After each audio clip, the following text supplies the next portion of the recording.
মধ্যপ্রাচ্যের আকাশে এখন শুধু ধোঁয়া আর আগুন। তেহরানের মাটি কাঁপছে একের পর এক বিস্ফোরণে। আমেরিকা আর ইসরায়েল একজোট হয়ে ইরানের গভীরে ঢুকে পড়েছে। মিসাইল আছড়ে পড়েছে, বোমারু বিমান ইরানের আকাশ ছেয়ে ফেলছে। ইরান এই মুহূর্তে কার্যত একা। রাশিয়া নিশ্চুপ, চীন হিসেব করছে, আরব দুনিয়া দূর থেকে তাকিয়ে দেখছে। কিন্তু এই রক্তস্নান যুদ্ধভূমির চেয়েও বহবয়হ। এক প্রশ্ন এই মুহূর্তে দুনিয়ার শীর্ষস্থানীয় রাজনৈতিক বিশ্লেষকদের ঘুম কেড়ে নিয়েছে। এই প্রশ্নের জবাব তেহরানে নেই, ওয়াশিংটনে এই তেল আবিবে নেই। সেই উত্তর লুকিয়ে আছে পূর্ব এশিয়ার সবচেয়ে রহস্যঘেরা রাষ্ট্রের রাজধানীতে, পিয়ংইয়ংয়ে। আর যার একটিমাত্র সিদ্ধান্তে গোটা পৃথিবীর ভাগ্য ওলটপালট হয়ে যেতে পারে, সেই মানুষটির নাম কিম জং উন। গত বুধবার উত্তর কোরিয়ার পশ্চিমাঞ্চলে নামতো জাহাজঘাটে এমন একটি ঘটনা ঘটেছে যা বাইরের দুনিয়ায় প্রথমে তেমন গুরুত্ব পায়নি, কিন্তু যারা আন্তর্জাতিক নিরাপত্তার খবর নিয়মিত অনুসরণ করেন তাদের চোখ ছানা বড়া হয়ে গেছে।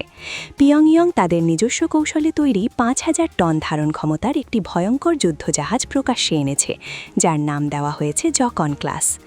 টেস্টের শুধু প্রদর্শনীতেই থামেনি উত্তর কোরিয়া। সেই জাহাজ থেকে সরাসরি কৌশলগত ক্রুজ মিসাইলের পরীক্ষামূলক উৎক্ষেপণ করা হয়েছে। আর পুরো কার্যক্রম সামনে থেকে নিজের তদারকি করেছেন স্বয়ং কিম জং উন। দেশটির সরকারের সংস্থা কেসিএনের বরাতে আল জাজিরা ও রয়টার্স এই তথ্য নিশ্চিত করেছে।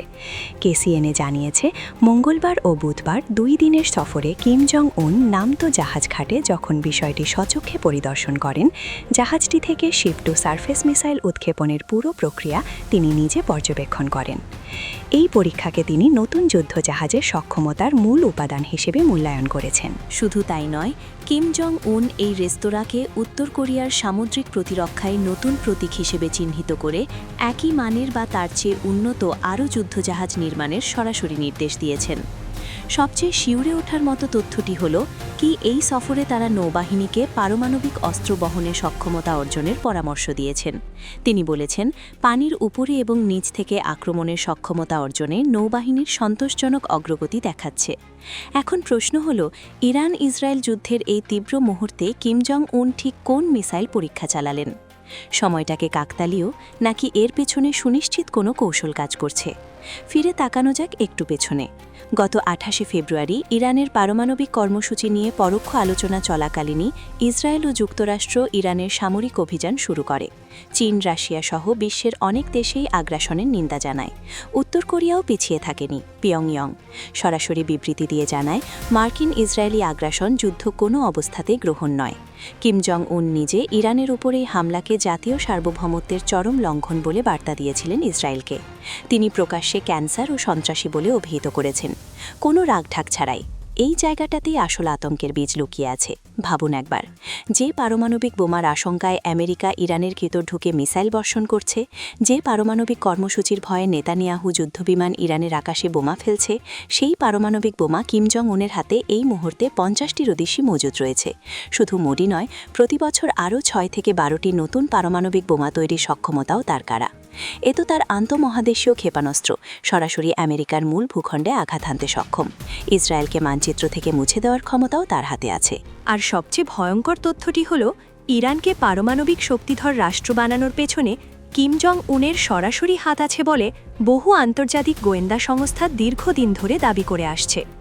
ইরান ইরাক যুদ্ধের সময় থেকেই উত্তর কোরিয়া ইরানের পাশে ছিল, তেলের বিনিময়ে অস্ত্র সরবরাহ করেছিল। ইরানের সাহাব-3 মিসাইল উত্তর কোরিয়ার নতুন মিসাইলের প্রায় হুবহু নকল। গ্রাম শহর মিসাইল মুসলমানের কপি BN-1 SLB এর প্রতিরোধ। ২০০৩ সাল থেকে উত্তর কোরিয়া ইরানকে পারমাণবিক প্রযুক্তিতে সরাসরি সহায়তা দিয়ে আসছে।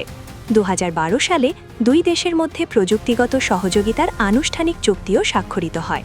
২০১১ সালে একটি আন্তর্জাতিক রিপোর্টে উঠে এসেছিল, উত্তর কোরিয়া ইরানকে পারমাণবিক বিস্ফোরণের সিমুলেশন সফটওয়্যার পর্যন্ত বিক্রি করেছিল। তাহলে বোঝা যাচ্ছে, ইরানের পারমাণবিক উচ্চ ক্ষমতার পেছনে পিয়ংইয়ংয়ের ছায়া কতটা দীর্ঘ ও গভীর। এখন যদি কিম জং উন সিদ্ধান্ত নেন যে তিনি তার পুরনো মিত্র আয়াতুল্লাহ খামেনিকে বাঁচাতে এগিয়ে আসবেন, তাহলে পরিস্থিতি কোথায় গিয়ে দাঁড়াবে সেটা কল্পনা করলেও মেরুদণ্ড দিয়ে শীতল স্রোত নেমে যায়। কিম এমন এক মানুষ যার সামনে ট্রাম্পের মুখ থেকে কথা বের হয় না। নেতানিয়াহু কিমের বিষয়ে টু শব্দ করার সাহস দেখান না। উত্তর কোরিয়ার পারমাণবিক শক্তির বিরুদ্ধে ব্যবস্থা নেওয়ার হিম্মত ট্রাম্পের কখনো হয়নি, কারণ ট্রাম্প জানেন কিম সেই মানুষ যিনি কারও কথা শোনেন না, কারও চাপ মানেন না, আর কারও হুমকিতে 1 ইঞ্চিও পিছু হটেন না। কিন্তু এই মুহূর্তে নীরব ঠিকই, কিন্তু তার এই নীরবতার মধ্যেই হয়তো সবচেয়ে বিপজ্জনক সংকেত লুকিয়ে আছে। কি ভালো করে বুঝতে পারছেন? ইরানের পারমাণবিক কর্মসূচি যদি একবার ধ্বংস হয়ে যায়, তাহলে ট্রাম্পের আগ্রাসী উৎসাহ শতগুণ বেড়ে যাবে। আর পরবর্তী নিশানা কে হবে? এছাড়া আর কি হতে পারে? তাই ইরানের পতন মানে কিমের নিজের ভবিষ্যতের ওপর সরাসরি আঘাত। ঠিক এই হিসাব থেকেই কিম সতর্ক হয়ে উঠেছেন। এদিকে পরিস্থিতি আরও জটিল করে তুলেছে আরেকটি ঘটনা। 9 থেকে 19 মার্চ পর্যন্ত ফ্রিডম শিল্ড নামে দক্ষিণ কোরিয়া ও আমেরিকার যৌথ সামরিক মহড়া চলছে, যার ঘোষিত উদ্দেশ্য হল উত্তর কোরিয়ার গণবিধ্বংসী অস্ত্র মোকাবেলা। কিমের দৃষ্টিতে এটি সরাসরি তার বিরুদ্ধে হুমকি। তিনি ইতোমধ্যেই দক্ষিণ কোরিয়াকে সবচেয়ে বড় শত্রু ঘোষণা করে বলে দিয়েছেন, কিছু হলে নাম নিশানা মুছে যাবে।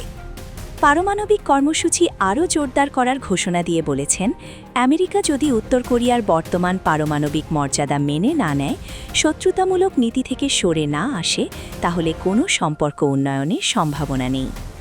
কিন্তু এই সব কিছুর বাইরে যে তথ্যটি সারা দুনিয়ার গোয়েন্দা সংস্থাগুলোকে সবচেয়ে বেশি নাড়া দিয়েছে, সেটা একটু অন্যরকম। কিম জং উনের শারীরিক অবস্থা নিয়ে ভেতরে ভেতরে তীব্র উদ্বেগ তৈরি হয়েছে। উচ্চ রক্তচাপ আর ডায়াবেটিস ভেতর থেকে তাকে কুড়ে কুড়ে খাচ্ছে বলে একাধিক আন্তর্জাতিক সূত্র জানাচ্ছে। মৃত্যু ভয়ে কিমের মনে ঢুকে গেছে। তিনি ভাবছেন, তিনি চলে গেলেই পারমাণবিক শক্তির নিয়ন্ত্রণ কে ধরে রাখবে? আমেরিকা তো সুযোগ পেলেই দেশটা গিলে খাবে। আর ঠিক এই ভাবনা থেকেই কিম তার উত্তরাধিকারের প্রশ্নে একটি চমকপ্রদ পদক্ষেপ নিয়েছেন। প্রায় 48 ঘণ্টা আগে পিয়ংইয়ংয়ের ক্ষমতাসীন করেছেন ওয়ার্কার্স পার্টির 9ম কংগ্রেস অনুষ্ঠিত হয়েছে। সেখানে কিম জং উন আবারও দলের সেক্রেটারি জেনারেল পদে নির্বাচিত হয়েছেন, যা তার 15 বছরের নেতৃত্বকে আরও দীর্ঘায়িত করেছে। কিন্তু সবচেয়ে বেশি চোখ কেড়েছে আরেক দৃশ্য। সেই কংগ্রেসে কিম আর তার 13 বছর বয়সী মেয়ে কিম যুগে একই ধরনের জ্যাকেট পরে হাজির হয়েছিলেন। উত্তর কোরিয়ায় কিমের পোশাক অনুসরণ করার অধিকার কারও নেই, তার স্ত্রীরও না, বোনেরও না। কিন্তু মেয়ে সেই পোশাক পরে প্রকাশ্যে এসেছিলেন। বিশ্লেষকরা বলছেন, এটি শুধু পোশাক নয়, এটি উত্তরাধিকারের প্রতীকী ঘোষণা। এরপরে উত্তর কোরিয়ার সরকারি সংবাদ মাধ্যম KCNA এমন কিছু ছবি প্রকাশ করেছে, যা দেখে বিশ্ব নড়ে চড়ে বসেছে। ছবিতে দেখা যাচ্ছে কিম জং উন তার 13 বছরের মেয়েকে স্নাইপার রাইফেল চালানো শেখাচ্ছেন, কিভাবে দূরবীন দিয়ে লক্ষ্যবস্তু চিহ্নিত করতে হয়, কিভাবে নিশানা লাগাতে হয়, সব কিছু হাতে ধরে শেখাচ্ছেন। কিম জুয়ে দূরবীনে চোখ রেখে টার্গেট দেখছেন, তারপর রাইফেল তুলে নিশানা লাগাচ্ছেন। বাবার পাশে দাঁড়িয়ে একই কাজ করছেন ফায়ারিং রেঞ্জে। কিমের পাশে ছিলেন তার ঘনিষ্ঠ সিনিয়র কর্মকর্তা ওয়াং। চঞ্চল পার্টির কেন্দ্রীয় কমিটির সদর দফতরে সেই অনুষ্ঠানে কিম আর কিম জুয়ে মিলে কর্মকর্তাদের হাতে স্নাইপার রাইফেল উপহার দিয়েছেন। উত্তর কোরিয়ার নেতা যখন কোনো কর্মকর্তাকে রাইফেল উপহার দেন, সেটা পূর্ণ আস্থা ও বিশ্বস্ততার চূড়ান্ত স্বীকৃতি হিসাবে গণ্য হয়। এই পুরো চিত্রটা একসাথে জোড়া দিলে যে ছবি ফুটে ওঠে, সেটা রীতিমতো শিহরণ জাগানো। একদিকে মধ্যপ্রাচ্যে ইরান পড়ছে, অন্যদিকে পিয়ংইয়ংয়ে কিম জং উন নিজের পারমাণবিক শক্তি প্রদর্শন করেছেন। নৌবাহিনীকে পারমাণবিক অস্ত্রে সজ্জিত করার প্রস্তুতি নিচ্ছেন। আর পাশাপাশি 13 বছরের একটি কিশোরীকে ভবিষ্যতের সর্বোচ্চ নেতা হিসেবে দুনিয়ার সামনে তুলে ধরেছেন।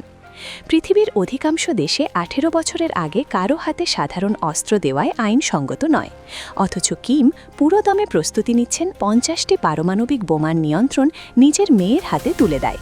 আর ট্রাম্প গোটা দুনিয়াকে শুল্কের ভয় দেখান, দেশ এরপর দেশকে চাপের মুখে ফেলেন, ইরানের ভেতরে ঢুকে মিসাইল বর্ষণ করেন।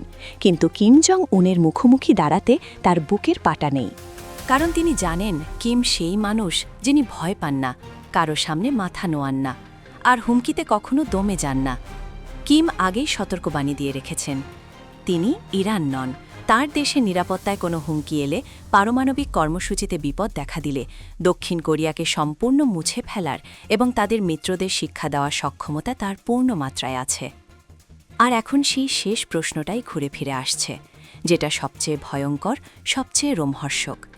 কিন্তু তার পুরনো বন্ধু খানের পাশে গিয়ে দাঁড়াবেন, আমেরিকার বিরুদ্ধে কি এক ফ্রন্ট খুলবেন, যদি তিনি সিদ্ধান্ত নেন তাহলে মধ্যপ্রাচ্যের এই যুদ্ধ আর আঞ্চলিক সংঘাত থাকবে না, সেটা রূপ নেবে পৃথিবী কাঁপানো তৃতীয় বিশ্বযুদ্ধের সূচনায়।